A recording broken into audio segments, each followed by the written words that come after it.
January 29th, 2021. See Miyetti Allah Cattle Breeders Association Top Notch visit Abuja on an emergency meeting to deal with the spate of insecurity caused by a few of their tribesmen.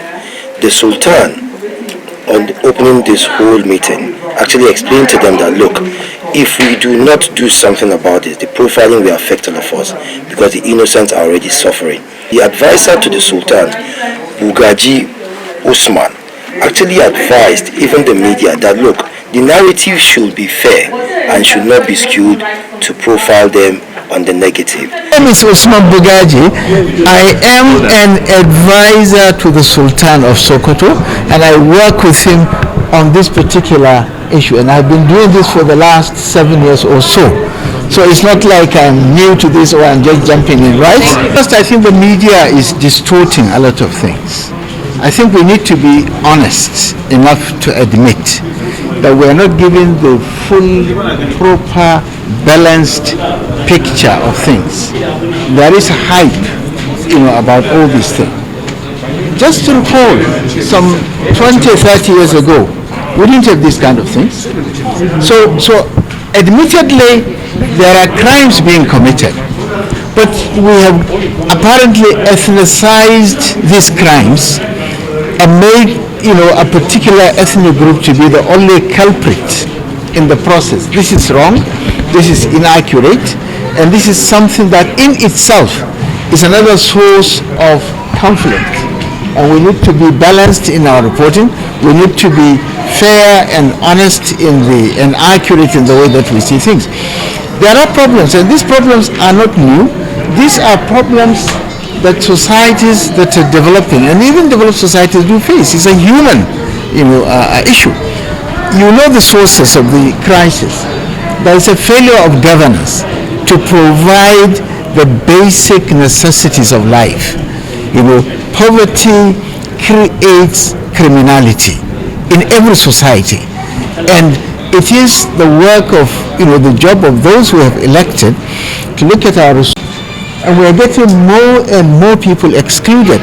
That sends a signal. It says something about our governance. It means that we are not succeeding.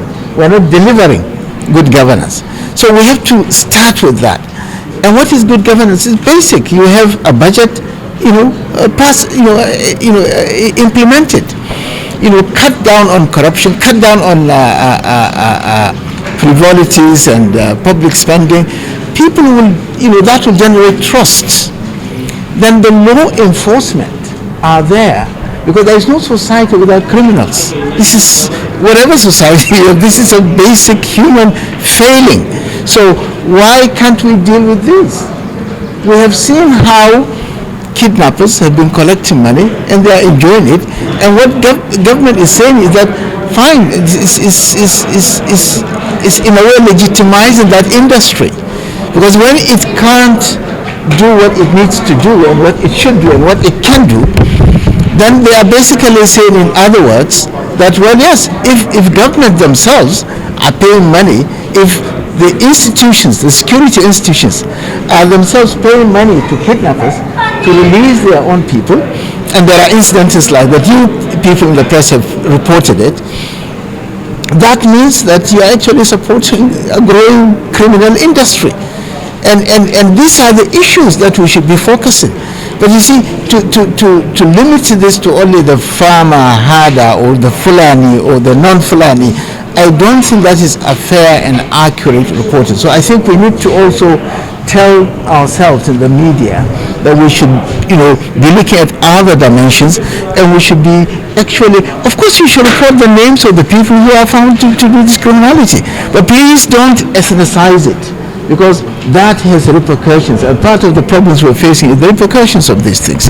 So any other question? Again, following this meeting, there are a number of things to expect. I can't tell you now because the meeting has not actually finished, but I can tell you that the first and most important thing is that all the leaders of the Miyetti Allah are here, from the states, from the zones, the executive, and they are all prepared to find a solution to this problem.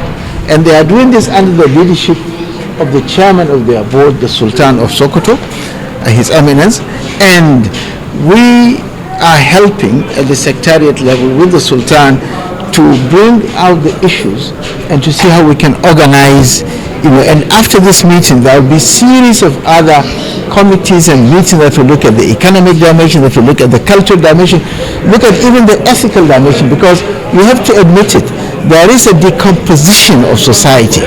There is the total erosion of the values that have kept the fabric of society together. So these are the kind of issues that are going to follow from this meeting, that there is going to be a genuine search for solution. Mechanisms will be created that will engage government, that will engage the Fulani leaders, that will engage the non-Fulani leaders, that will engage the criminal elements, that will begin to engage every stakeholder in this terrible business that we are trying to resolve. And there are timelines put to it. We have agreed that there will be timelines. We are not going to just leave them open, because we need to get this done with maximum 1 year from now. Explaining further is the National Secretary, who says the government impoverishment and lack of provisioning the people is actually what is causing all of this.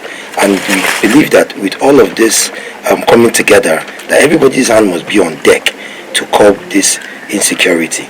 Criminal acts have been attributed to the pastoralists deliberately because people out there want to prepare the pastoralists for genocide. Because the pastoralists are now sandwiched in a grave evil.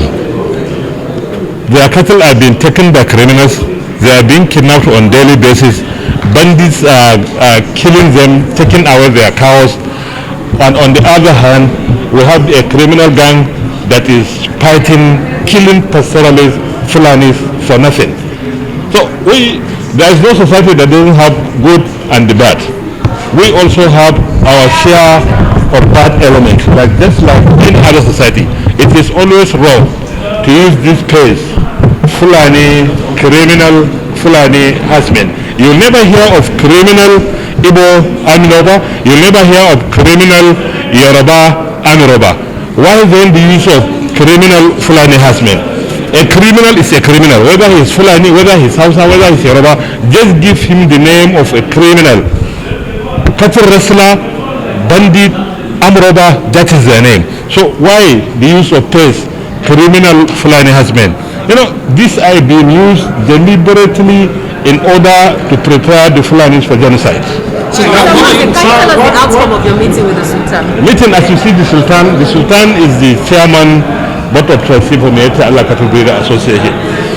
He is here meeting with all the chairmen coming from the 36 states of the Federation and FCT and all the national officers of the association.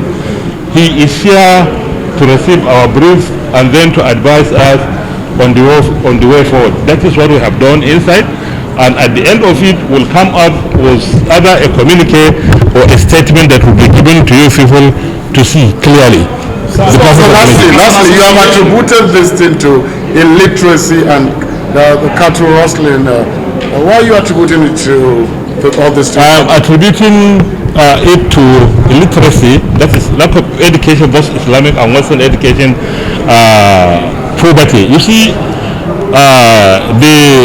the pastoralists have been deprived of their only source of livelihood. Today, we have lost over 3 million cows as a result of cattle rustling. Who are the owners of these cows in this country?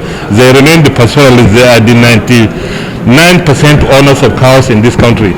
Those guys that we see moving with them are the real owners of these cows. Let me disabuse your mind of thinking that these cows are being owned by prominent personalities, big men in the cities. This is a blatant lie. Those guys that we see moving with the cows are the real owners of those cows.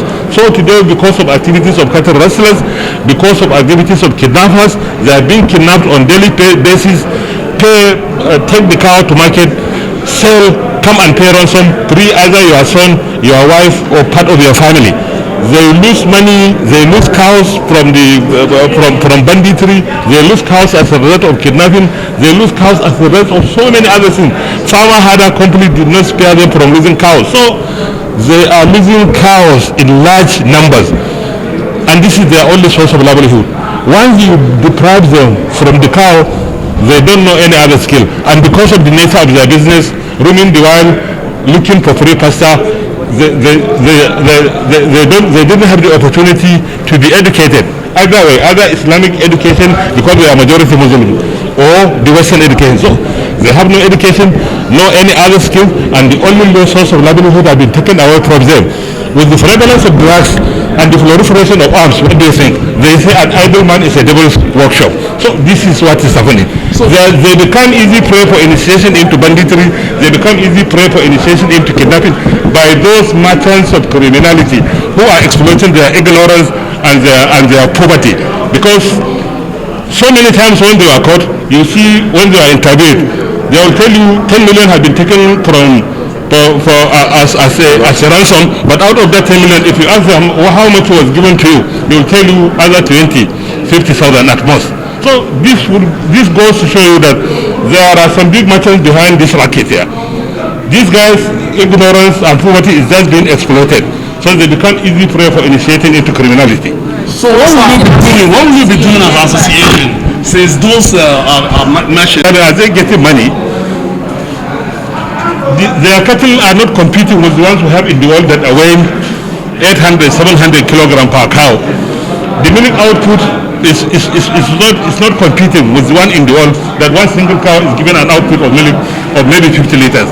We still hold the outdated species of cows that are weighing not more than 100 or 120 kilogram, giving out an output of milk that is more than 3 to 5 liters per cow. So a lot need to be done by government, a lot need to be done by religious leaders, a lot need to be done by traditional rulers, a lot need to be done by pastoralist associations.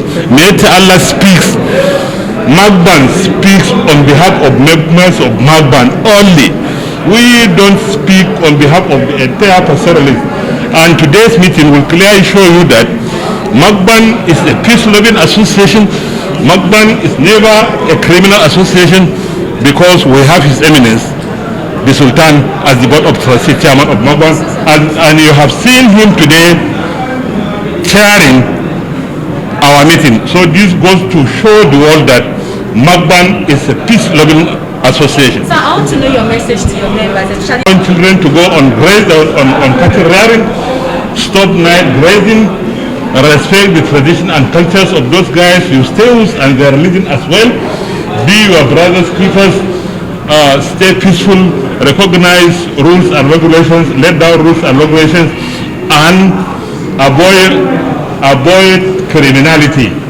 Don't condone, don't support, don't participate in criminality.